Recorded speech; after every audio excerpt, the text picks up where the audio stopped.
Bismillahirrahmanirrahim. Assalamualaikum warahmatullahi wabarakatuh. Alhamdulillah. Alhamdulillah rabbil alamin.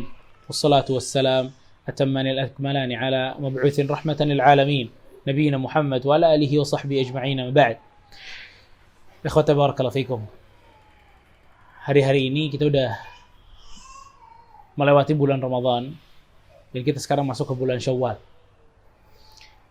Dan ternyata kita masih dalam cobaan yang Allah berikan, kita masih dalam wabah COVID-19.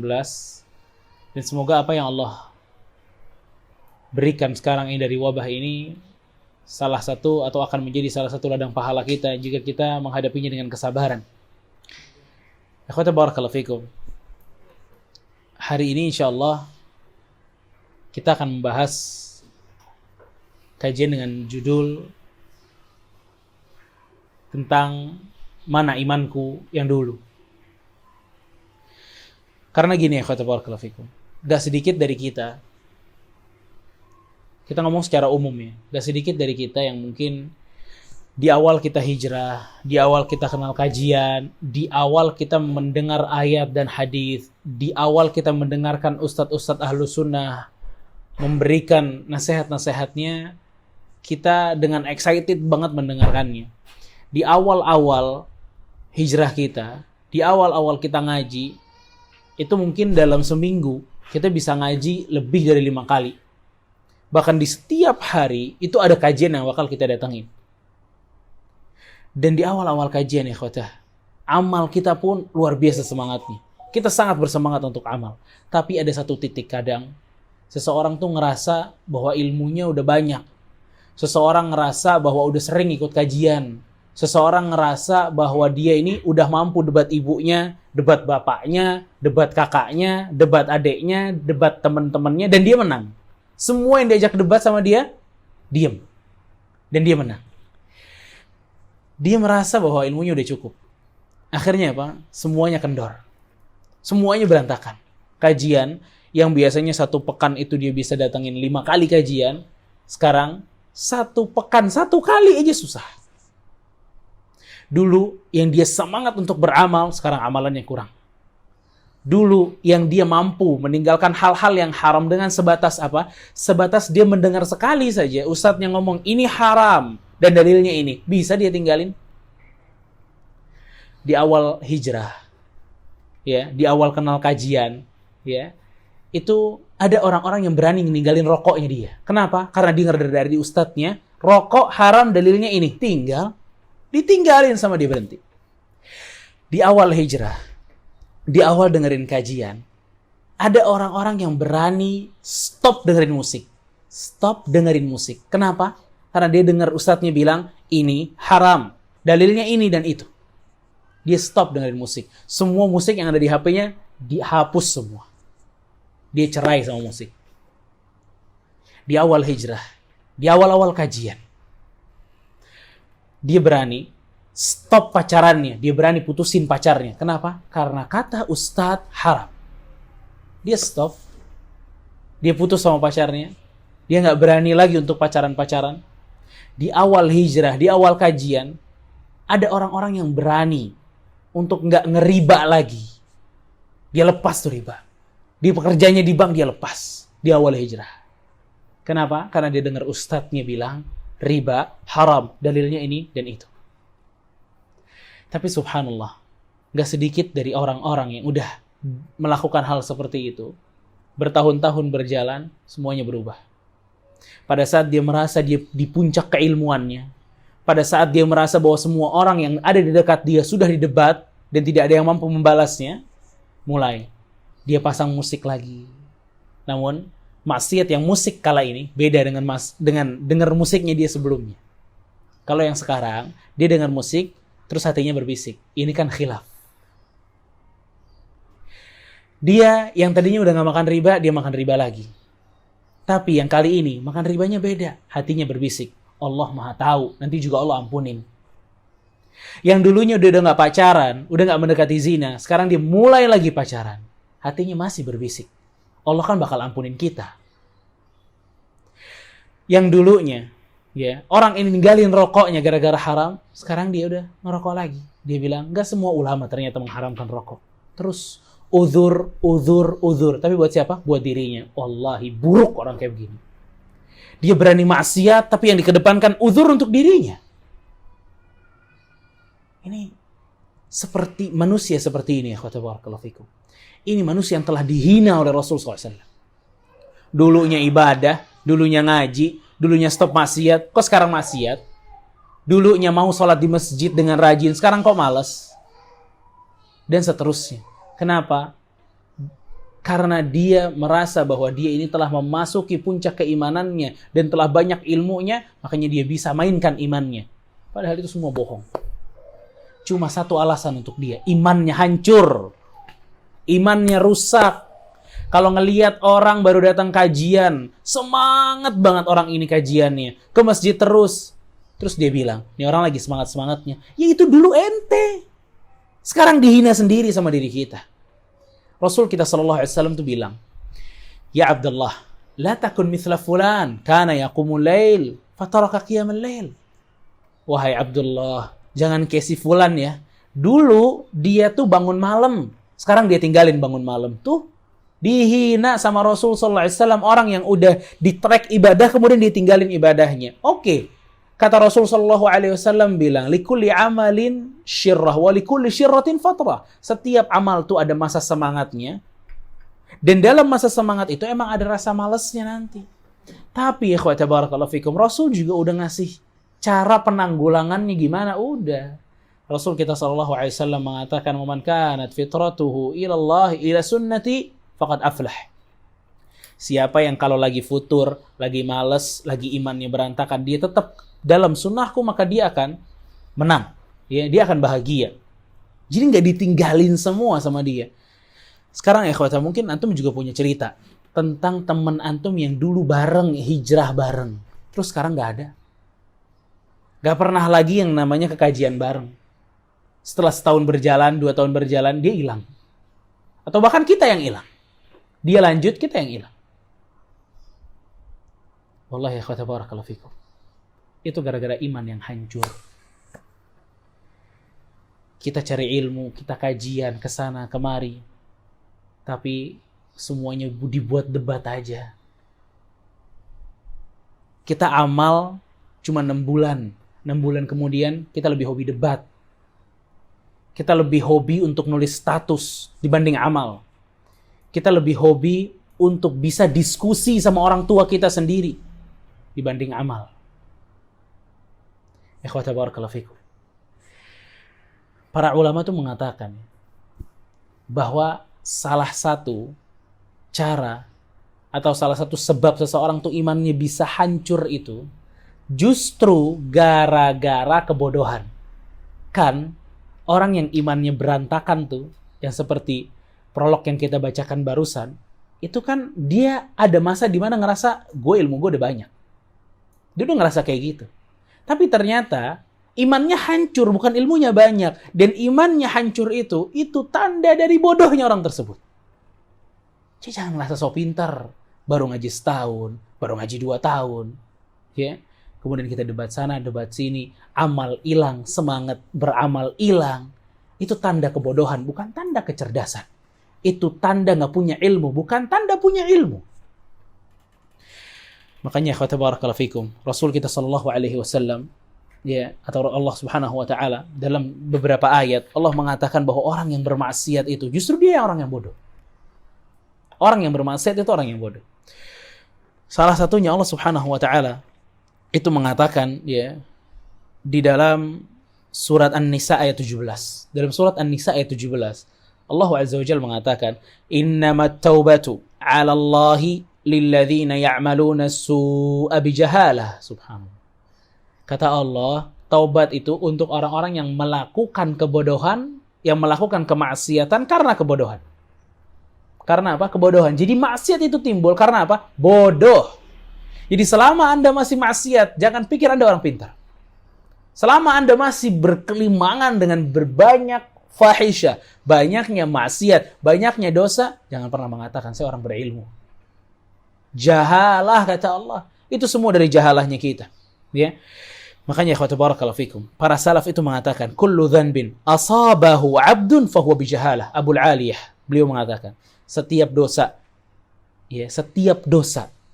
yang dilakukan seorang hamba maka sebabnya jahalah, bodoh sebabnya, nggak punya ilmu sebabnya. Itu sebabnya. Ya. Dan Qatadah rahimahullahu taala, beliau juga mengatakan, ijtama'a ashabur Rasul SAW fara'au anna kulla syai'in 'usiyallahu bihi fahuwa jahalah. Bersepakat para sahabat Rasul bahwa selama bermaksiat maka di situ kebodohan. Orang itu bodoh pada saat dia maksiat, bukan orang ilmu, bukan ahli ilmu. Bahkan As-Suddi mengatakan rahimahullah, madama ya'si Allah fahuwa jahil. Dan antum dengar ini, ya, untuk setiap orang yang merasa bahwa buku udah banyak kita baca, setiap orang yang merasa bahwa semua orang udah bisa didebat, setiap orang yang merasa bahwa udah lama hijrah, udah lama kajian, makanya dia nggak mau lagi kajian, dia mau datang ke kajian, dia bilang itu aja kajiannya, dan seterusnya. Ya, Suddi mengatakan rahimahullah, kullama usiyallahu bihi fahuwa jahil. Setiap orang yang bermaksiat kepada Allah namanya jahil. Selesai. Jahil. Jahil tentang apa? Jahil tentang Rabb Azza wa Jal. Wallah, bodohnya kita, gak ada ilmunya kita tentang Allah subhanahu wa ta'ala, itu yang menyebabkan kita gak takut sama Allah. Makanya apa kata para ulama? Al-ilmul khasyah. Allahu Akbar. Ilmu tuh khasyah, rasa takut kepada Allah tuh ilmu. Selama gak ada rasa takut, jangan bilang kita orang yang berilmu, jangan bilang kita talibul ilm. Talibul ilm punya rasa khasyah karena ada ilmu yang dimiliki. Makanya kata barakallahu fikum, dulu kita punya khasyah, dulu kita memaksiat takut. Tapi berjalan waktu, iman kita berantakan, iman kita hancur, kita nggak takut maksiat. Justru kita mengedepankan alasan Allah Ghafurur Rahim. Allahu Akbar. Kalau maksiat Ghafurur Rahim. Ya. Kalau maksiat Ghafurur Rahim, subhanallah. Padahal dia lupa, Allah subhanahu wa ta'ala juga syadidul iqab. Keras azabnya. Maka nggak bakal pernah beriman seseorang pada saat dia bermaksiat, dia tingkatkan atau dia selami makna-makna Allah subhanahu wa ta'ala yang justru maha pengampun dan lain sebagainya. Ya kapan dia akan takut maksiat? Justru agar kita menimbulkan rasa khasyah, maka kita dibutuhkan untuk mendalami nama-nama Allah subhanahu wa ta'ala, sifat-sifat Allah subhanahu wa ta'ala yang dikatakan di sana syadidul iqab, keras azabnya dan lain sebagainya. Dan Allah subhanahu wa ta'ala mampu untuk menghukum seseorang walaupun dengan satu dosa. Mampu Allah. Satu dosa aja dihukum bisa. Lihat Nabi. Para Nabi bahkan. Dalam hadis syafa'ah. Pada saat orang-orang berbondong-bondong datang kepada Nuh alaihi salam. Apa yang orang-orang katakan kepada Nuh? Wahai Nuh, ya, berikan syafaat kepada kami. Mintalah kepada Allah syafaat untuk kami. Kata Nuh alaihi salam, aku telah berbuat sebuah keburukan. Apa itu? Saya mendoakan keburukan untuk kaumku. Lihat. Satu dosa dihukum oleh Allah tidak bisa memberikan syafaat kala itu sebelum Nabi kita sallallahu alaihi wasallam. Jadi Allah subhanahu wa ta'ala mampu satu dosa dihukum sama Allah. Ya. Makanya kata barakallahu fikum, kalau iman kita hancur, kalau iman kita udah berantakan, caranya adalah kita tingkatkan, bukan kita cari alasan. Kita istighfar kepada Allah Azza wa Jal. Kita mulai tata kembali iman kita. Ilmu untuk diamalkan. Ingat ikhwatah, ilmu untuk diamalkan. Wallahi barakallahu fikum ikhwatah. Salah satu hal yang bikin orang benar-benar bisa hancur lebur imannya, yang dulu mantep sekarang lemah, ya. Yang dulu sholatnya baik, sholatnya dijaga, sekarang melemah.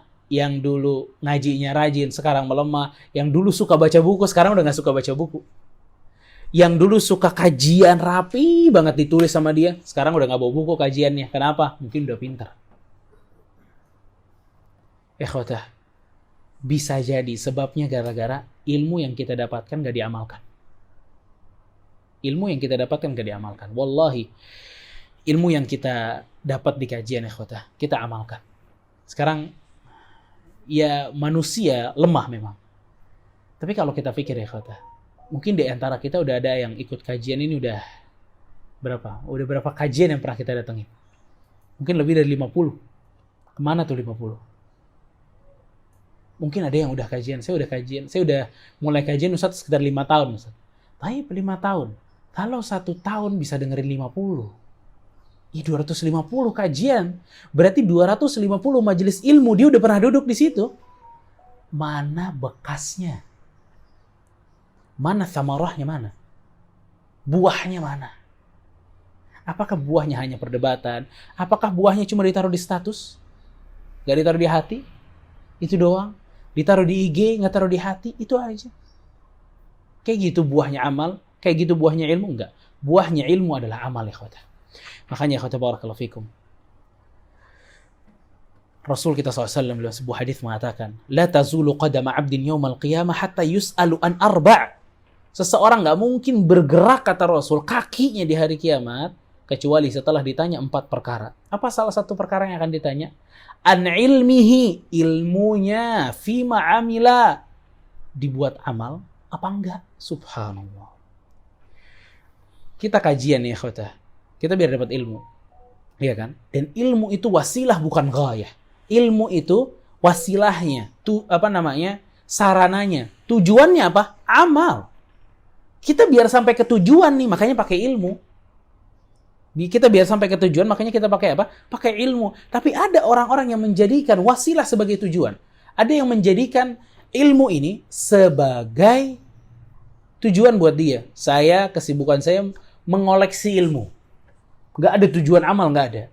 Ya nggak gini cara salaf mereka dalam menuntut ilmu. Ikhwata barakallahu fikum.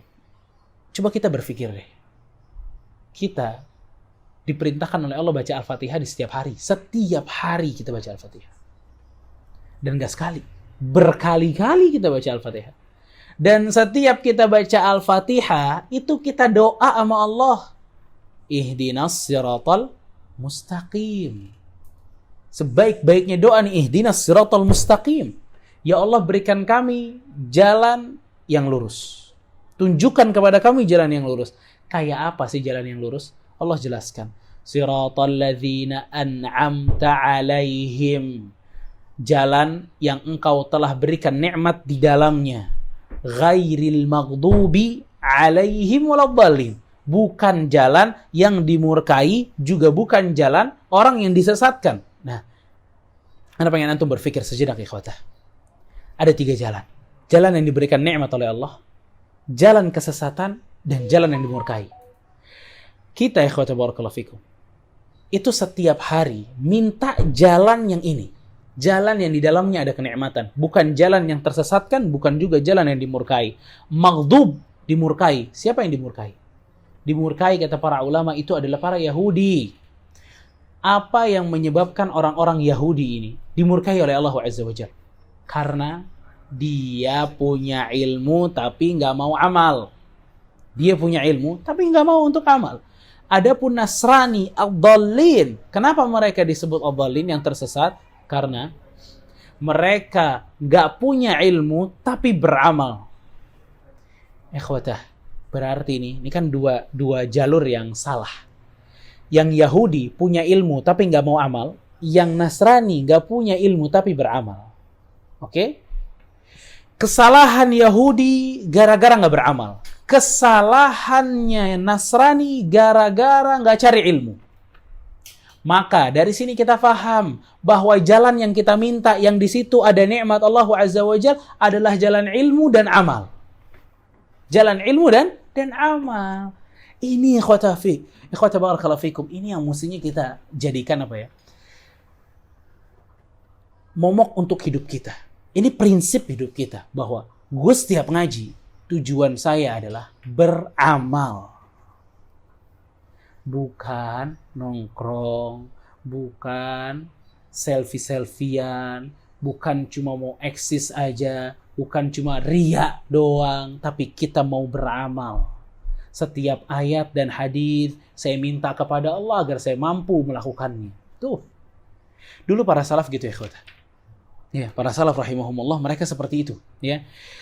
Makanya kalau kita lihat ya, ikhwata barakallahu fikum, bagaimana bersegeranya ya para salaf dalam beramal, itu luar biasa. Para salaf, ikhwata barakallahu fikum, dalam sebuah hadis ya, Rasul sallallahu alaihi wasallam itu mengatakan, kepada Ali dan Fatimah radhiyallahu taala anhuma, ya, anak dan menantu Rasul sallallahu alaihi wasallam.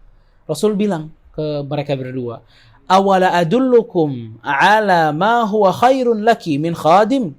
Rasul bilang ke Fatimah, "Fatimah, mau nggak aku berikan sesuatu yang lebih baik daripada pembantu?" Jadi Fatimah tuh capek, dia perlu pembantu. Rasul datang terus bilang, "Mau nggak saya kasih tahu sesuatu yang lebih baik daripada pembantu?" Ya, mungkin ini juga untuk orang-orang yang pengen punya pembantu tapi nggak punya pembantu. Ya, ikutin nih Rasul SAW. Ya, dijamin akan melihat perubahan yang luar biasa. Tapi ingat, bukan buat didengar doang, diamalin. Rasul SAW bilang, "Idza awaiti ila al-firash, tusabbihina Allah 33 wa tahmidanihi وتحمدينه 33 وتكبرينه 33." Kata Rasulullah SAW, kalau mau tidur, bertasbih 33 kali. Bertahmid, alhamdulillah 33 kali. Bertakbir 33 kali. Ini yang suami kasih tahu istrinya. Biar sebelum tidur ini 3 hal lakuin. Ya. Subhanallah 33 kali. Alhamdulillah 33 kali. Allahu Akbar 33 kali. Qala Ali bin Abi Thalib. Nah, dengan itu ikhwata, Fatimah radhiyallahu taala anha enggak minta lagi pembantu sama Rasulullah SAW. Ya. Kita enggak, gara-gara kita enggak ngelakuin mungkin. Kita enggak tahu sirnya apa sih? Rahasianya apa sih? Bisa saja dengan zikir-zikir tersebut, itu Allah memang memberikan ketenangan. Memberikan semua urusan yang tadinya kita capek ngerjainnya, jadi enjoy, jadi enak, jadi lebih mudah. Mungkin banget ikhwata. Ali bin Abi Thalib, dan di sini yang kita mesti berikan pelajaran di sini adalah Ali bin Abi Thalib dibilang, "Fama taraktuha mundu sami'tuha min Rasulillah sallallahu alaihi wasallam." Saya enggak pernah tinggalin semenjak saya dengar dari Rasulullah sallallahu alaihi wasallam. Tuh para salaf. Sekali dengar amal, sekali dengar amal, sekali dengar amal. Sekali cuma dengar. Ali bin Abi Thalib cuma dengar sekali aja amal. Saya enggak pernah tinggal, dan luar biasanya para sahabat ya. Jadi amalannya enggak sebentar. Saya nggak pernah tinggal, bahkan dalam riwayat yang lain, "Wahai Ali, waktu perang, apakah tetap engkau membaca zikir ini?" "Iya, hatta waktu perang, malamnya saya baca." Subhanallah. Allahu Akbar. Ya ikhwan dan akhwat sekalian, udah berapa banyak hadis yang kita dengar tentang masalah zikir, ya. Dan ini contohnya zikir, udah paling gampang zikir, nggak keringetan kita zikir, beda sama sholat. Ini zikir, ikhwata, subhanallah. Makanya Syekhul Islam Ibn Taimiyah rahimahullah ta'ala, ini mudah juga nih. Ya, Syekhul Islam Ibn Taimiyah rahimahullah ta'ala, beliau bilang, jadi Ibn Qayyim bilang, kan kata Rasulullah SAW, ya, "Man qara'a ayat kursi fi kulli duburi salah." Ya, atau kama qala alaihi salatu wassalam, siapa yang baca ayat kursi selesai salat, kata Rasul, "Falaisa bainahu wa bainal jannati hijabun illa al-maut." Maka nggak ada penghalang antara dirinya dengan surga kecuali kematian. Tuh ayat kursi. Kalau habis sholat baca ayat kursi, nggak ada penghalang kecuali kematian dengan surga tuh. Kata Syekhul Islam Ibnu Taimiyah, "Mundu an sami'tuhu ma taraktuhu." Semenjak saya dengar ini, saya nggak pernah tinggalin. Subhanallah. Nggak pernah ditinggalin. Sekarang ya kata apa amal yang nggak pernah sama sekali kita tinggalin? Amal zikir yang nggak pernah kita tinggalin sama sekali. Mungkin ayat kursi aja kadang kita kalau buru-buru lupa, nggak dibaca. Habis sholat, salam cabut. Al-Imam Syekh Ibn Utsaimin rahimahullah ta'ala, Syekh Ibn Utsaimin rahimahullah, beliau pernah membaca dalam riwayat Ahmad bahwa hadis tentang disunahkannya seseorang itu mandi di hari Jumat. Kata Syekh Ibn Utsaimin rahimahullah, "Wallahi setelah saya mendengar hadis itu, setelah saya membaca hadis itu, hatta sakit saya mandi." Subhanallah. Wallah, saraf ini kuat hatinya, luar biasa dalam beramal. Istiqomahnya benar-benar luar biasa. Karena apa? Karena dia baca buku untuk amal. Karena emang tujuannya amal. Gitu. Ada satu hadis yang menarik, ikhwata, dari Ummu Habibah, ya, radhiyallahu taala anha. Ummu Habibah ini bilang, "Sami'tu Rasulullah sallallahu alaihi wasallam yaqul." Saya mendengar Rasulullah SAW bilang, "Man shalla 12 rak'atan fi yawmin wa lailah, bunya lahu bihinna baitun fil jannah." Ini luar biasa.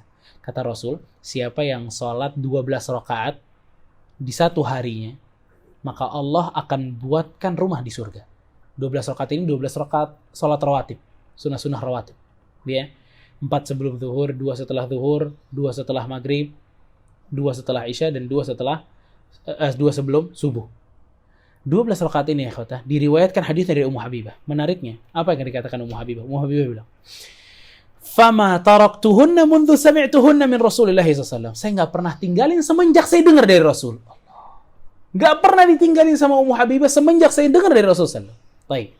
Apakah hadisnya berhenti dari Ummu Habibah? Enggak. Ummu Habibah pernah mengatakan hadis ini ke hadapan muridnya, yaitu Ambasah. Ambasah, ya, dalam meriwayatkan kembali hadis yang Ummu Habibah tersebut kepada muridnya, ya, yang namanya Amr ibn Aus, dia bilang, setelah meriwayatkan bahwa Rasulullah SAW itu mengatakan akan diberikan surga atau diberikan rumah di surga siapa yang mengerjakan 12 rakaat dalam satu harinya, Ambasah mengatakan, saya nggak pernah meninggalkan sholat ini semenjak saya mendengar dari Ummu Habibah. Amr ibn Aus, muridnya Ambasah, kalau lagi meriwayatkan hadis ini, dia bilangin lagi ke muridnya, Nu'man ibn Salim, saya nggak pernah meninggalkan 12 rakaat ini semenjak saya dengar dari Ambasah. Nu'man ibn Salim, murid dari Amr ibn Aus, kalau ngeriwayatin hadis ini, sama. Dia bilang, saya nggak pernah meninggalkan 12 rakaat ini semenjak saya mendengar dari Amr ibn Aus. Allahu Akbar. Itu lihat salaf. Satu hadis ngerubah semuanya. Kerubah semuanya. 12 rakaat bisa istiqomah, nggak pernah ditinggalin sama dia. Kapan? Apakah dengan 4 kali, 5 kali dengar, 1 kali dengar? Di meriwayatkan hadis ini dia mengatakan hal yang sama. Saya nggak pernah tinggalin ini. Saya nggak pernah tinggalin ini. Saya nggak pernah tinggalin ini. Ya, ini luar biasa ya. Silsilah amalnya luar biasa. Runtutan amalnya para salaf dalam mengerjakan hal ini sangat luar biasa. Ini menunjukkan dari bersegeranya ya para salaf rahimahumullah dalam masalah amal, ikhwata. Makanya di sini ikhwata barakallahu fikum, pentingnya kita yang suka ngaji ya, terlebih yang udah mulai futur, yang cuma doyan ngaji doang, nggak doyan amal, bumerang buat kita. Wallahi, jadikan diri kita selain doyan sama ilmu, doyan juga sama amal. Amal. Dengar hadis yang tadi kan, bahwa seseorang itu nggak bakal bergeser kakinya sebelum ditanya oleh Allah tentang ilmunya.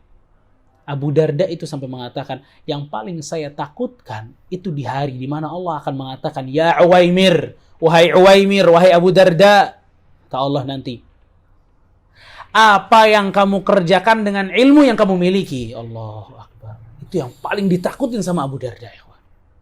Allahu Akbar. Al-amal. Amal. Semangat kita untuk beramal, ikhwata. Ikhwata barakallahu fikum. Abu Hurairah radhiyallahu anhu, contoh lain buat kita. Dia pernah bilang, "Ausani khalili." Aku pernah diberikan wasiat sama Rasul. Apa wasiatnya? Puasa 3 hari di setiap bulan. Salat duha dan salat witir. Apa kata Abu Hurairah? Wallahi la ada'uhunna hatta amut. Saya nggak bakal tinggalin sampai mati. Nggak bakal saya tinggalin 3 ini. Satu hadis bisa menjadikan dia istiqomah seperti itu ya ikhwata. Bahkan hal kecil aja. Jadi kan dulu sahabat ya Umar ibn Abi Salamah. Umar ibn Abi Salamah itu mungkin antum juga sering dengar hadisnya. Dia makan bareng Rasul. Pada saat dia makan bareng Rasul itu kan biasanya kalau dulu kan ya satu nampan mungkin. Ya, dia makan bareng Rasul tapi tangannya menjulur gitu. Nggak makan cuma bagian dia doang. Dia makan ke tempat-tempat yang lain. Kata Rasul sallallahu alaihi wasallam, "Ya ghulam, wahai anak kecil, samillah. Bismillah dulu. Kul biyaminik, makan pakai tangan kanan, wa kul mimma yalik, dan makan yang dekat denganmu nih, porsimu dimakan." Udah, itu dia dengar dari kecil.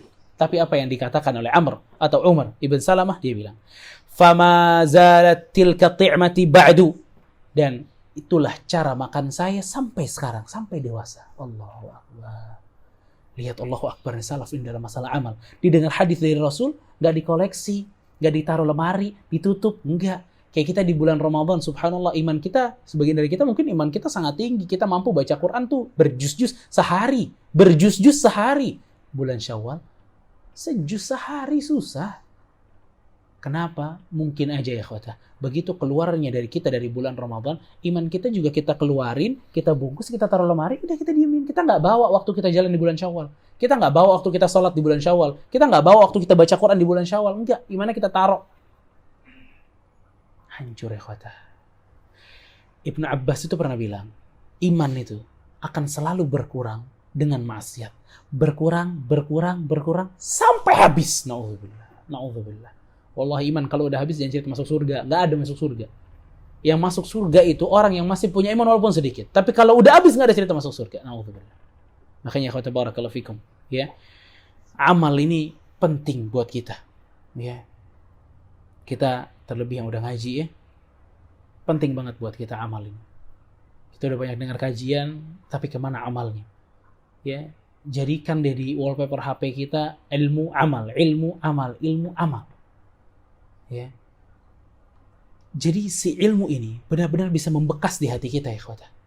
Karena wallah cari di Al-Qur'an, kapan Allah Subhanahu wa taala ya akan menghisap atau menghitung pahala dari ilmu kita? Enggak. Allah akan menghitung pahala kita itu dari amal kita. Amal yang ditanya sama Allah itu bakal amal. Bima kuntum ta'malun, kata Allah. Dengan apa yang kalian telah kerjakan, dengan apa yang telah kalian kerjakan. Ya. Makanya para salaf rahimahumullah seperti Sufyan Ats-Tsauri atau Al-Imam Amr bin Qais, beliau bilang, "Ma balagani hadithun an Rasulillah illa alimtu bihi illa amiltu bihi." Tidaklah aku mendapatkan sebuah hadis dari Rasul sallallahu alaihi wasallam kecuali akan aku kerjakan. Ya. Walaupun cuma sekali aku akan kerjakan, kata Imam Ahmad. Ya. Makanya kata barakallahu fikum, pentingnya kita ini untuk musara'ah, ya, bersegera di dalam masalah apa? Amal. Ikhwati barakallahu fikum.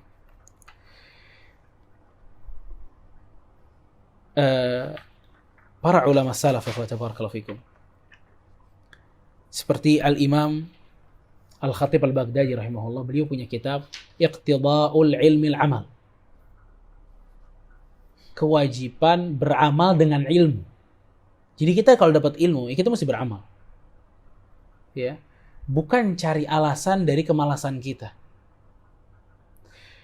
Beliau bilang salah satunya, kama la tanfa'ul amwalu illa biinfaqiha. Sebagaimana harta yang kita miliki nggak bakal menjadi hal yang pahala buat kita kecuali dengan cara kita infakkan. Kadzalika la tanfa'ul ulum illa liman 'amila biha. Begitu juga ilmu nggak bakal bermanfaat kecuali dengan siapa? Dengan orang itu mengamalkan ilmu tersebut. Ya. Al-Imam Hasan Al-Basri rahimahullahu taala, beliau mengatakan sebuah perkataan yang mungkin kita bisa jadi renungan dengan ini. Beliau bilang, "Anzalal Qur'ana liya'mala bih atau liyu'mala bihi, fattakhadha an-nas tilawatahu 'amalan." Jadi Hasan Al-Basri mengatakan bahwa Allah tuh menurunkan Al-Qur'an untuk dijadikan pedoman amal, tapi justru orang-orang menjadikan kita baca Quran itu amalnya. Enggak.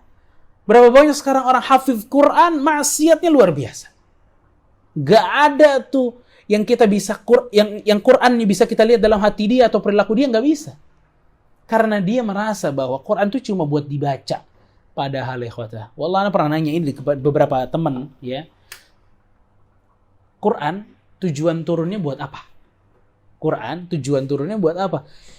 Jawabannya macam-macam. Salah satunya ada yang ngebaca untuk dibaca. Apakah jawaban ini benar? Jawaban ini nggak lengkap. Bahkan kalau dia berdiri sendiri nggak bermanfaat untuk manusia. Karena apa kata Allah Subhanahu wa taala? Alif lam mim, dzalikal kitabu la raiba fih. Untuk apa?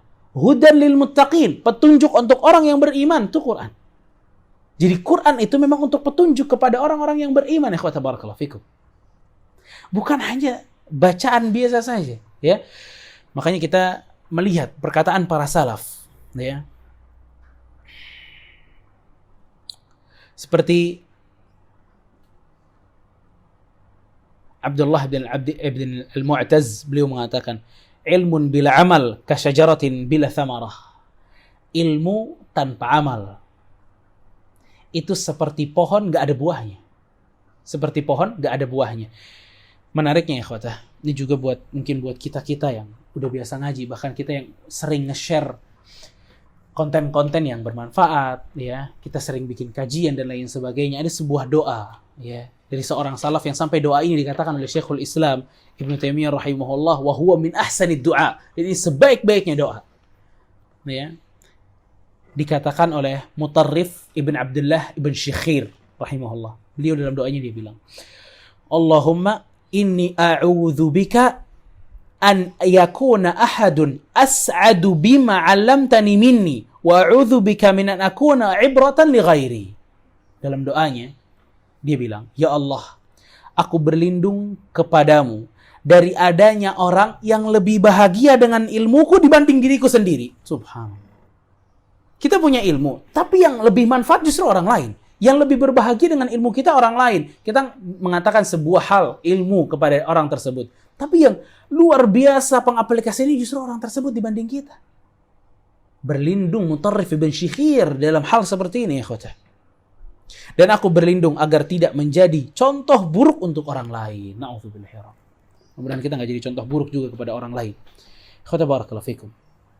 Di sini makanya para salaf ya seperti Al-Imam Sufyan Ats-Tsauri rahimahullahu taala, beliau mengatakan anna Sufyan rahimahullah su'il. Sufyan Ats-Tsauri rahimahullah pernah ditanya, "Talabul ilm ahabbu ilaika awil amal?" Ini mungkin pertanyaan buat kita juga. Jadi Sufyan Ats-Tsauri pernah ditanya, lebih suka yang mana? Menuntut ilmu atau beramal? Nah, kemana nih? Menuntut ilmu atau beramal? Beliau bilang, innama yuradul ilma lil amal, fala tada' talabul ilmi lil amal, wala tada' al amal li talabil ilmi.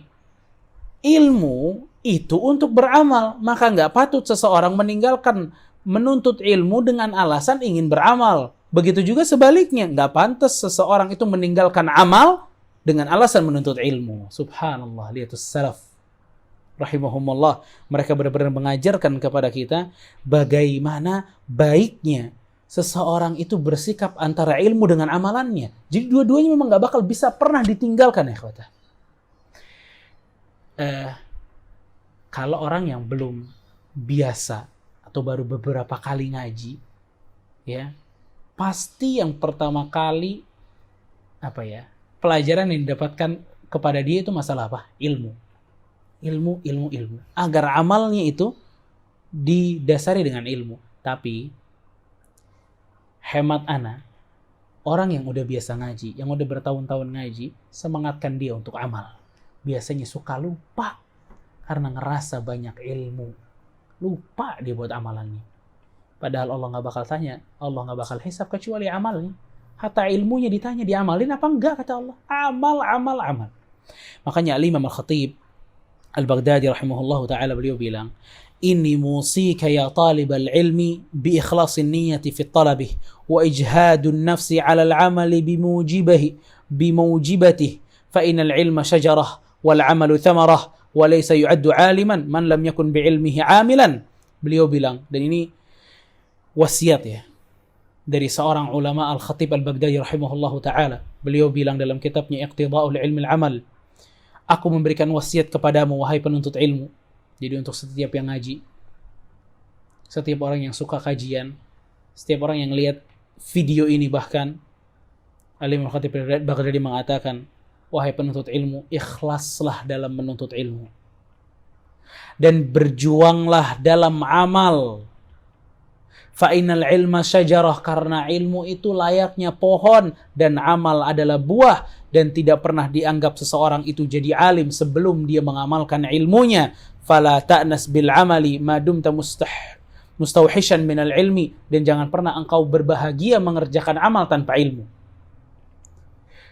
Wala ta'nas bil ilmi ma kunta muqassiran fil amal, dan jangan pernah engkau puas engkau punya ilmu tapi tak pernah beramal.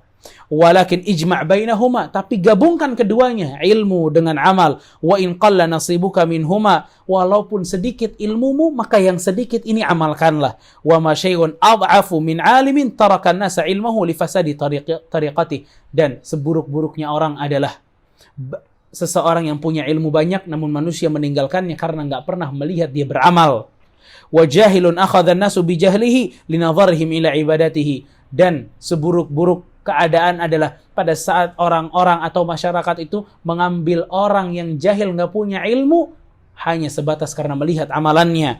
Wal qalilu min hadza ma'al qalilu min hadza anja min al-aqibah. Maka sedikit ilmu disertai dengan amal itu lebih baik daripada banyak amal tanpa ilmu atau banyak ilmu tanpa amal. Subhanallah. Allahu akbar. Ya. Makanya kata barakallahu fikum, semoga Allah Subhanahu wa taala memudahkan kita untuk beramal. Karena gak ada yang bisa memudahkan kita untuk beramal kecuali taufik dari Allah Azza wa Jalla. Karenanya ikhwatah, ilmu yang kita miliki sepanjang kita hijrah ini, catatan yang pernah kita catat di kajian, buka. Buka sebelum jadi hujah yang memberatkan kita di hari kiamat nanti. Buka dan amalkan. Yang ada di situ diamalkan. Agar ilmu itu benar-benar bisa menerangi hati kita dan menjadi sebab kita masuk ke surganya Allah Azza wa Jalla. Barakallahu fikum, semoga bermanfaat. Wa sallallahu ala nabiyina Muhammad wa ala alihi wa sahbihi ajma'in. Wassalamualaikum warahmatullahi wabarakatuh.